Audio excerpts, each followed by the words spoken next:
He stood in handcuffs, eyes locked on the judge who sneered, "You people never win in my court."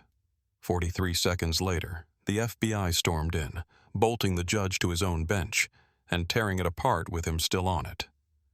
What happened next stunned everyone. But let's start from the beginning. The courtroom was suffocating.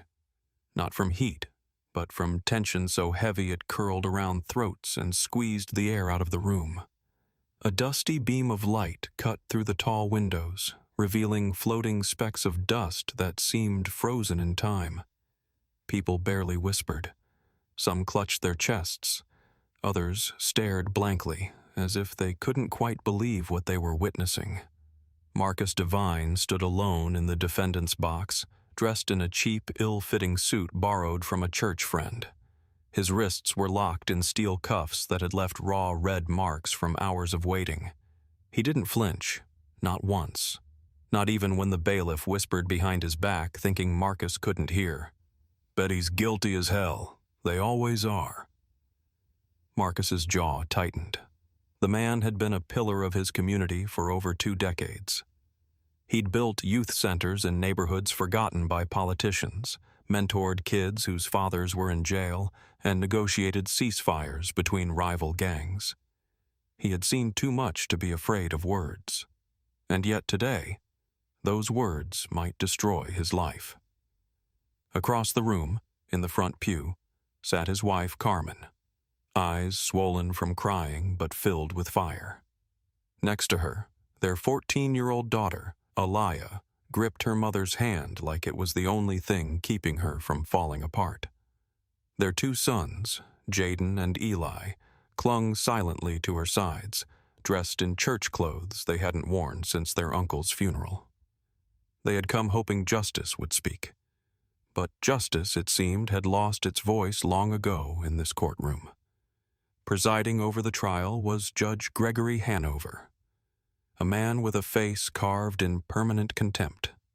Silver hair, razor-thin lips, and eyes that didn't just look through people, but over them, as if they were something beneath his consideration. Everyone in the city knew his name.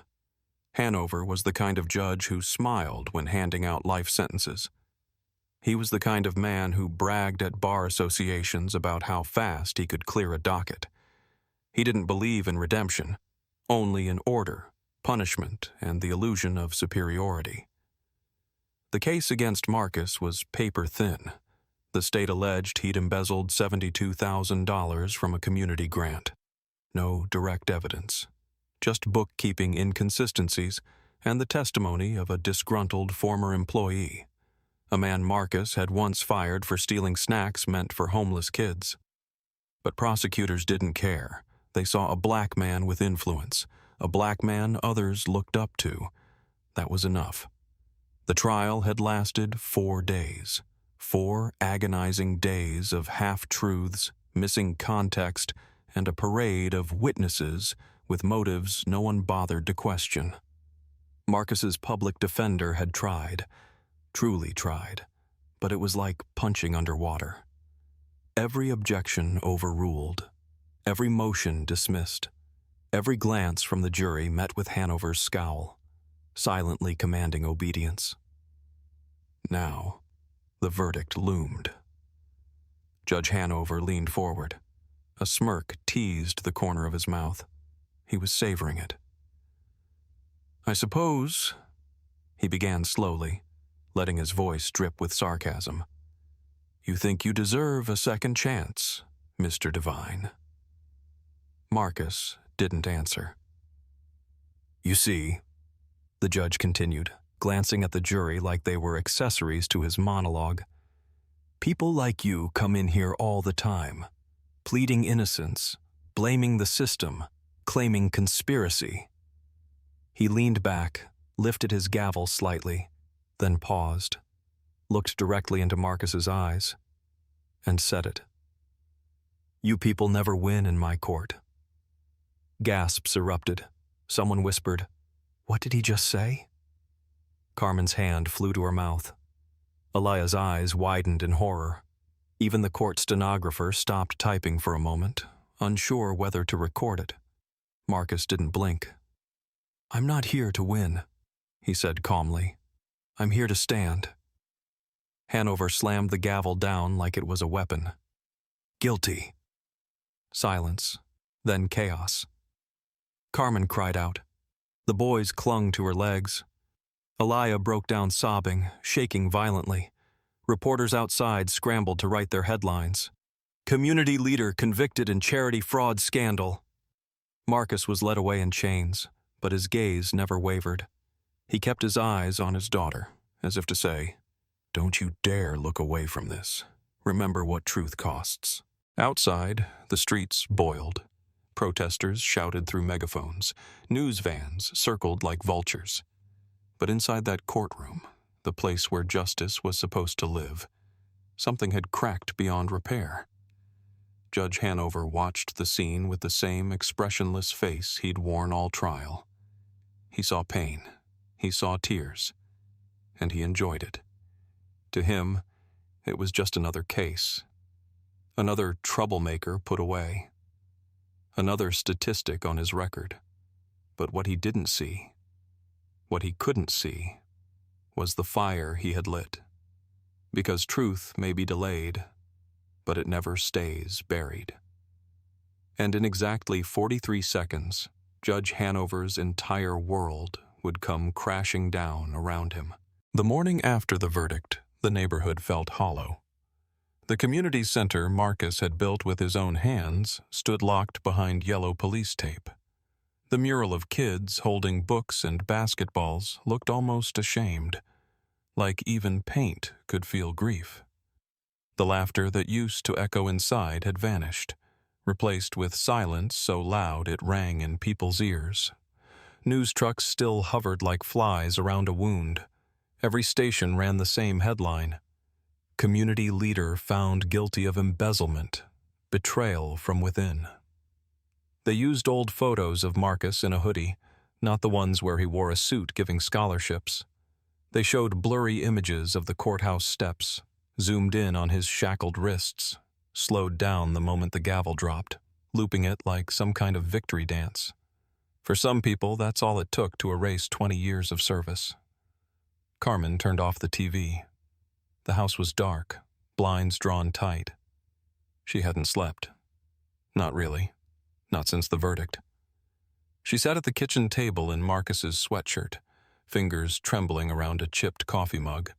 Her mind kept replaying Hanover's voice, that sneer, that phrase, "You people never win in my court." She'd lived long enough to know what "you people" meant. Aliyah hadn't gone to school. She sat silently on the couch, still wearing yesterday's dress.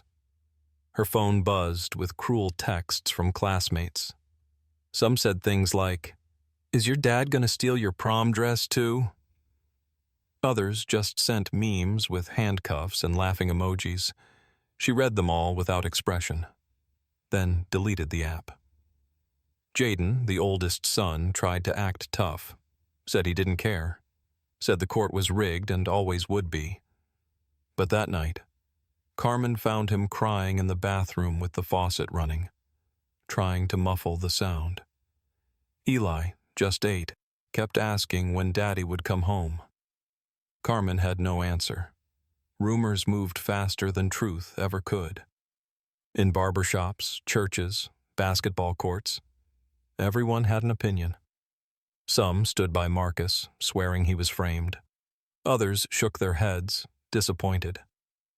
"I always thought he was clean," they'd say. "But maybe we just didn't know him."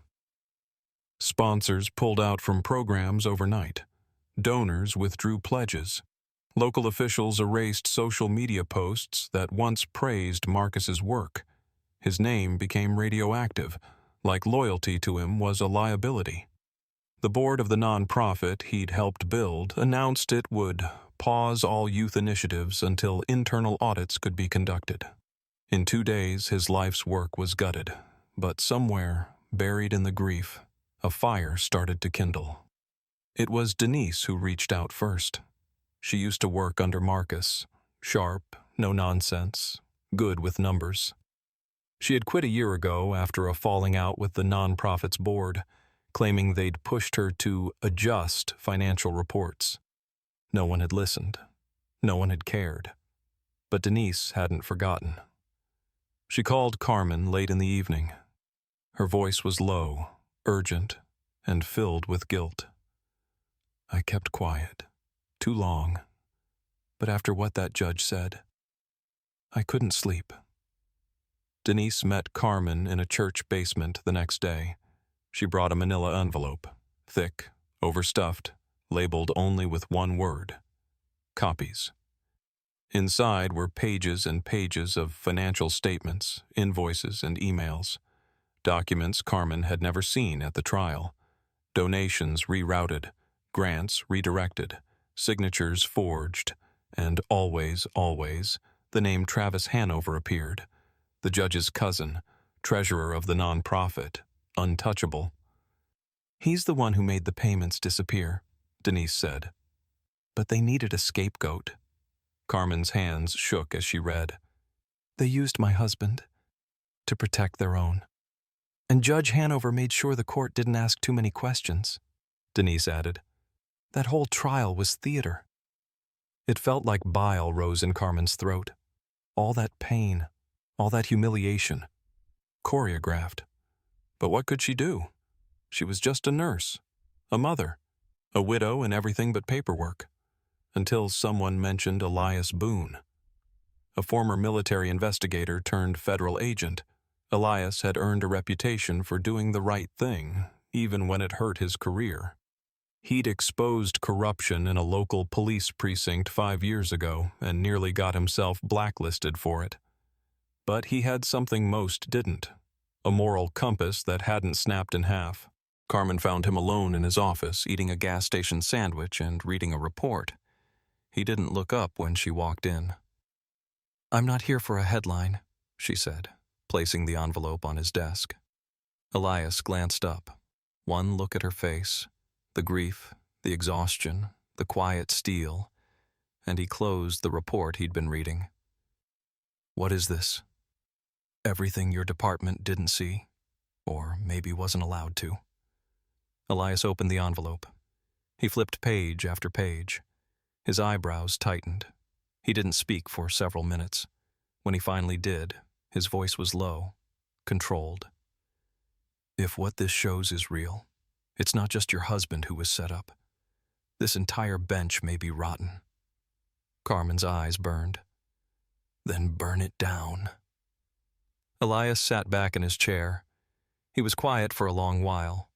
Then he asked the one question that would change everything.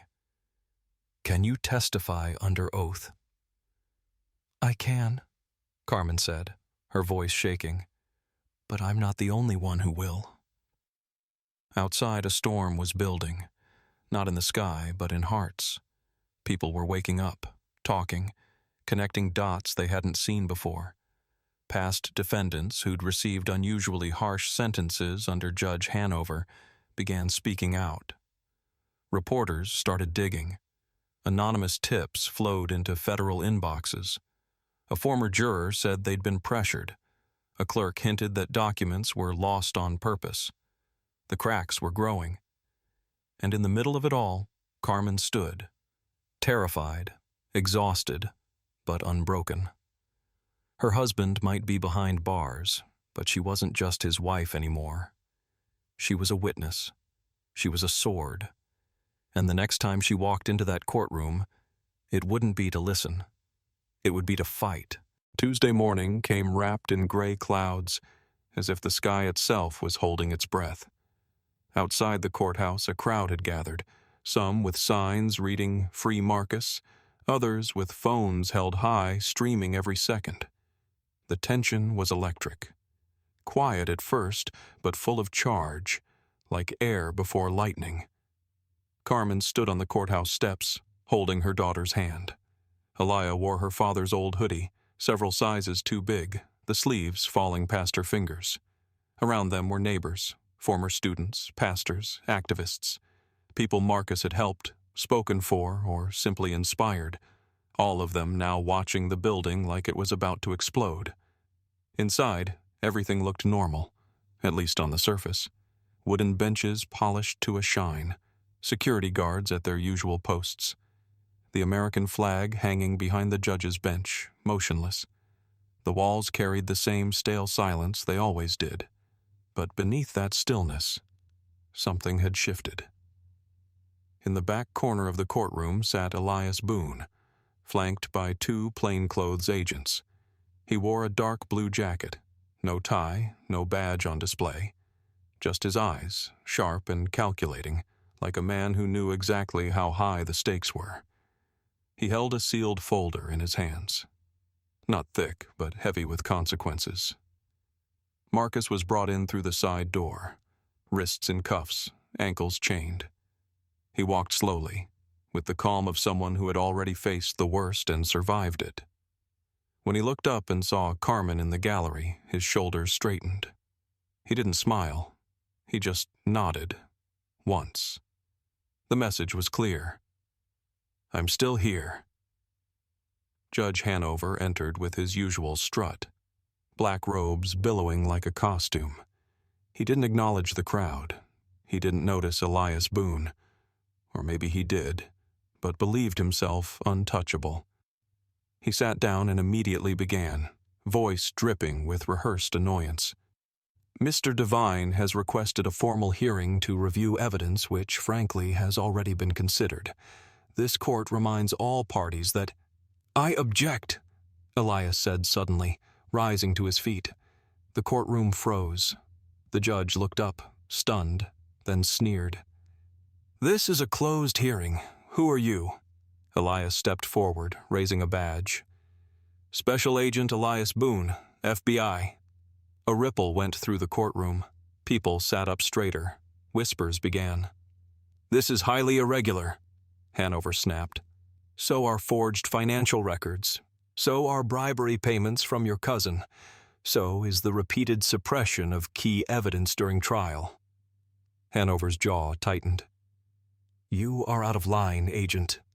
"No, sir," Elias said, stepping closer. "You are."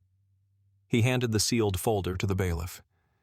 "Contained in this file are certified financial statements, whistleblower testimony, and surveillance logs tying you, your cousin Travis Hanover, and several third parties to the deliberate framing of Marcus Devine." Gasps. The judge's hand hovered above the gavel. "Bailiff, remove this man from my court." But the bailiff didn't move. Instead, the courtroom doors burst open. 6 federal agents strode in like thunder. Bulletproof vests, radios crackling. One moved directly to the judge's bench. Another approached the witness stand. A third walked to Marcus and, with quiet efficiency, unlocked his cuffs. The judge stood up, red-faced. "You can't do this. This is my court." Agent Boone turned to him. "Not anymore." Hanover reached for his gavel, the symbol of control, of dominance, but an agent grabbed his wrist and pressed it down against the desk. Another produced a pair of zip cuffs and, without hesitation, fastened them around the judge's arms, binding him to the very chair he had ruled from for over 20 years. "You are being detained under federal suspicion of obstruction of justice, conspiracy to defraud, and perjury," the lead agent announced. The courtroom erupted, not in panic, but in stunned disbelief. Some people stood, covering their mouths. Others cried. A few applauded before stopping themselves, unsure if it was allowed. Carmen stood motionless, her hand to her heart. Elias spoke again, his voice clear. "This bench, this courtroom, this entire case is under investigation, effective immediately." The agents didn't stop at cuffing the judge. They began dismantling the courtroom itself. Computers were removed, hard drives bagged, filing cabinets opened. One agent pulled apart a wall panel, revealing a hidden safe behind the judge's bench. Inside, cash bundles, documents, USB drives. The symbol of power was being torn apart, piece by piece, in front of the very people it had crushed. Judge Hanover sat, still strapped down, struggling like a trapped animal. "You'll regret this," he shouted. "You have no idea who I am." Elias didn't even look at him. "You're just a man," he said quietly, "and your time is up." The agents wheeled Hanover out of the courtroom, still cuffed to his chair. As they passed the gallery, Carmen met his eyes for just a moment. She said nothing, but her silence screamed louder than anything he'd ever said from that bench. After the judge was removed, the courtroom emptied slowly, like survivors leaving the site of a collapsed monument. Marcus stood at the center of the room, uncuffed now, free. But he didn't rush to hug his family. Not yet. He walked to the judge's chair, empty now, and looked at it. Just looked. The wood was scuffed, the leather torn where the cuffs had been, a symbol stripped bare. Then quietly, he turned to the room and said, "Justice doesn't come from where you sit. It comes from where you stand." The room fell silent, and then the applause began. Soft at first, then louder and louder, until the very walls echoed with the sound of truth rising. The courtroom was silent now, the kind of silence that doesn't come from emptiness, but from something sacred being restored. The agents were gone. The judge's bench lay partially disassembled, one arm cracked, the leather seat slashed open during evidence collection. A faint outline where the gavel had once rested remained etched into the wood, a ghost of power now gone. Marcus stood alone in the center of it all, the same man they'd dragged in shackled days ago. But now, without handcuffs, without chains, he seemed larger, not in body, but in presence. There was something unbreakable about the way he carried himself now, not proud, not triumphant, simply free. In the gallery, Carmen held her breath. Elias sobbed quietly, burying her face in her mother's side. Her body shook not from fear now, but from release. Weeks, no, months, of pain and shame and whispered accusations had just crumbled in a matter of minutes. Jaden, the older son, didn't cry. He sat stiffly, trying to hold it in, trying to be strong like his father. But the moment Marcus looked toward him and nodded, just slightly, something inside the boy broke. His lips trembled. Tears escaped before he could stop them. Eli, only 8, whispered, "Can we go home now?" Carmen smiled and kissed the top of his head. "Yes, baby," she said, her voice catching. "We can." But before they left the courtroom, something else happened. As people filtered out, one by one, a reporter, a pastor, a former student, a janitor from Marcus's community center, they all stopped to shake his hand. One by one, some hugged him, others simply looked into his eyes with a kind of reverence normally reserved for saints or soldiers. "You saved my son once," one woman said, tears in her eyes. "You taught me to believe in myself," a young man whispered, voice cracking. "You were always innocent," said an older man, setting down his cane just to shake Marcus's hand with both of his. And Marcus, still standing in the middle of that broken room, received them all, not as a hero, not as a martyr, but as a man who had walked through fire and refused to be turned to ash. 2 days later, a press conference was held in front of the FBI's local field office. Elias Boone stood before a swarm of cameras and reporters, flanked by federal officials. His voice was calm, steady. "Judge Gregory Hanover has been indicted on 7 federal counts, including obstruction of justice, conspiracy to commit fraud, and abuse of judicial authority." He paused, allowing the gasps and camera shutters to settle.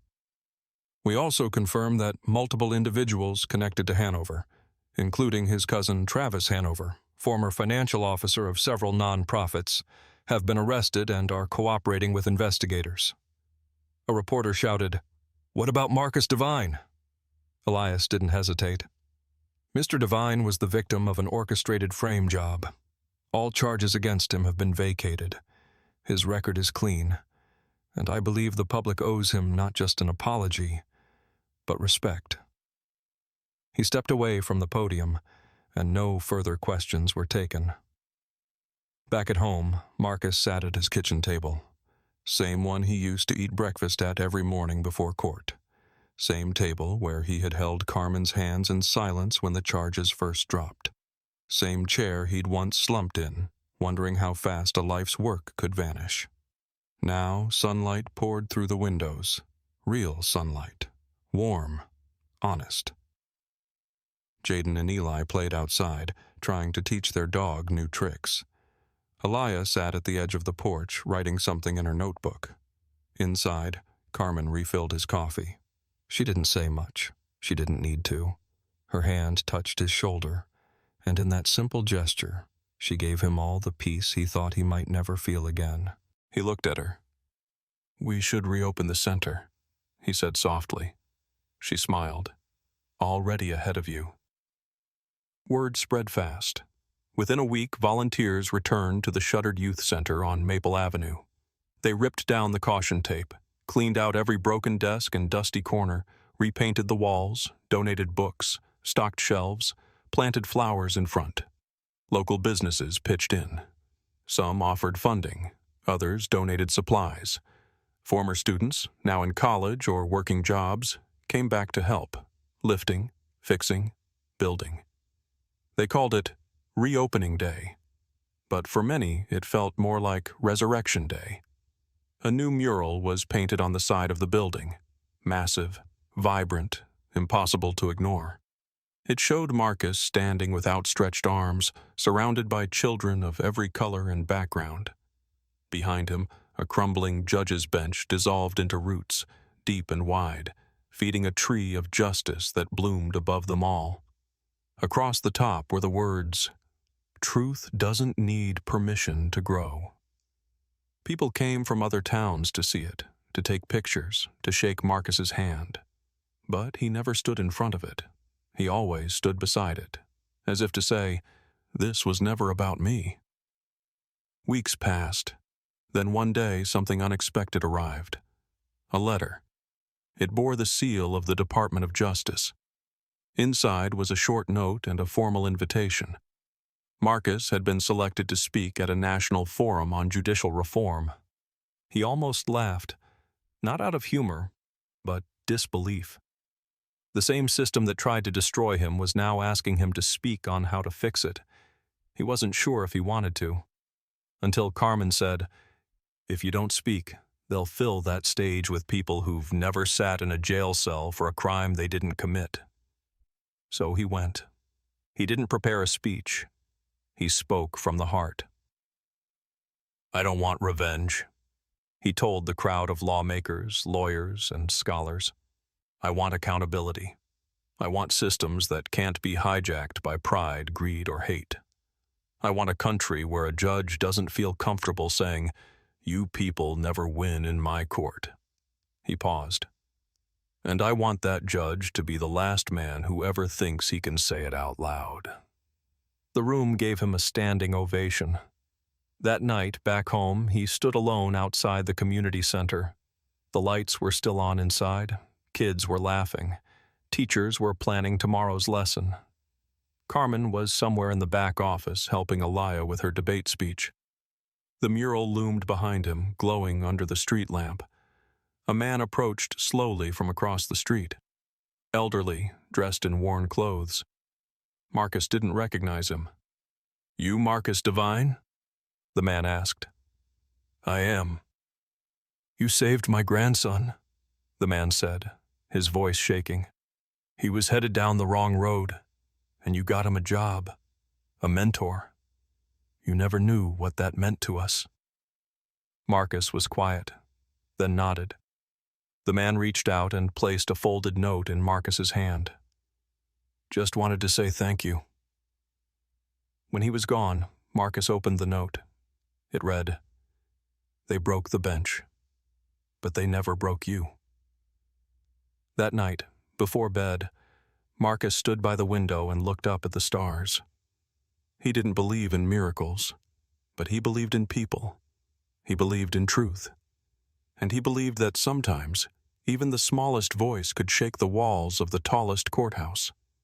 Somewhere out there, another man or woman was being silenced, framed, ignored. He hoped they heard about what happened here, and he hoped they'd know, you can stand even when the system tries to bury you.